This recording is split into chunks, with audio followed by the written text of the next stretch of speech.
Hi friends, this is your pal Scott Garibay, and today we're going to talk about Dungeons & Dragons, and we are going to talk about Bong Joon-ho's brilliant Mickey 17 and what it illuminates about Dungeons & Dragons.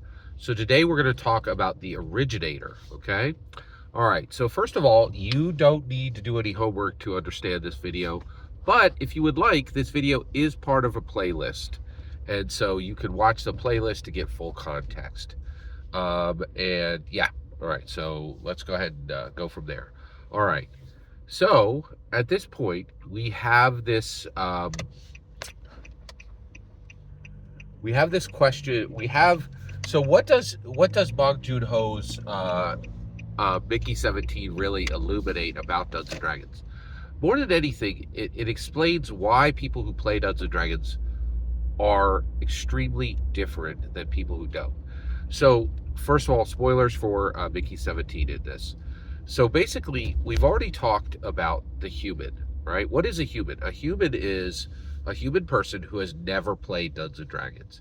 This is shown in the film by Nadja. Nadja is never printed. There's only ever going to be one Nadja. And she's simple, and that's all she is, right? She's just oneself, right? Whereas Mickey is, that's why the movie is called Mickey 17. And I have to say, this is a harsh reality, right? It is not okay to not play Dungeons and Dragons as a human being. In 1974, this major thing came out, right? And it's been transformative, and it's really changed the way humans interact with narrative. I would say that, like, here's a good example, right? Should anyone die today? Should any human being die today without flying? I think the answer is no, right? Like, you can't understand what humanity is if you don't go in the air and take a flight, right? Like, you're just not going to understand what we are, right? Like, we now own the skies like birds, right? And if you never experienced that, are you even human? Have you experienced what we're capable of? Do you know what we are, right? If you just sit on the ground and you never go in the sky, you haven't dominated your environment. You suck, right?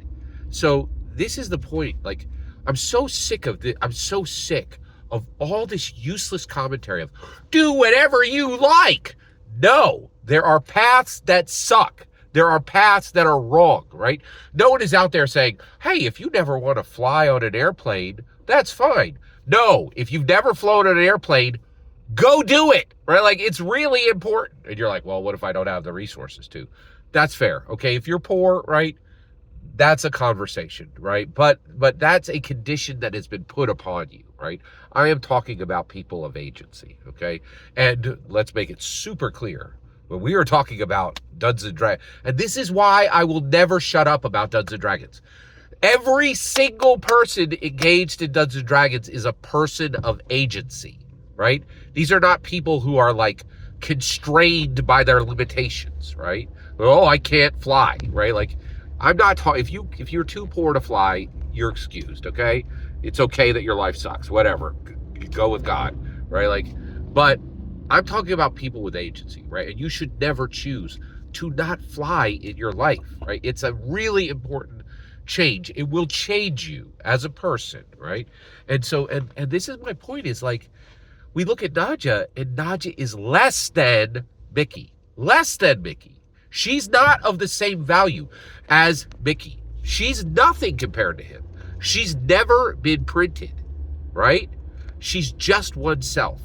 And this is why I want to talk about the Originator, right? So you have humans. Those are people who have never played Dungeons and Dragons. They're represented in the film by Nadja, okay? But then there's the Originator. Who is the Originator in the movie? That's Starport Mickey, okay? Now, Mickey, the character, is in a starport. He is under threat by a loan shark, and he chooses to sign the expendable contract so that he can leave Earth. This is important, okay? And they say, hey, did you read this? And he's like, no. And he chose not to read it. The reason why is he wants to get off of Earth. He has decided this, and he's saying, he's a person of agency, and he's saying, I will pay any price for this. I don't care what's in the contract, right? I'm going to leave Earth. And he does. He does, right? He flies, right? Not just in the air, but in space, right? And he is the originator. And I need us to talk about this, right? The originator. Once you create a single Dungeons and Dragons character and bring that into a single session with a single dungeon master, you are an original. There is another self. You have human printed. You will not die alone without glory, right? Not only will you be remembered, but your player character will be remembered. What are you talking about, Scott?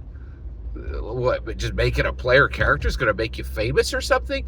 It's literally already happened, right? Go check out my video about Professor Dungeon Master's dead friend, right? I think his name was Glenn Christian, right? And how his character is far more famous than his person was, right? He just died, and Dungeons and Dragons gave him glory and attention and prominence that his regular mundane life would have never given.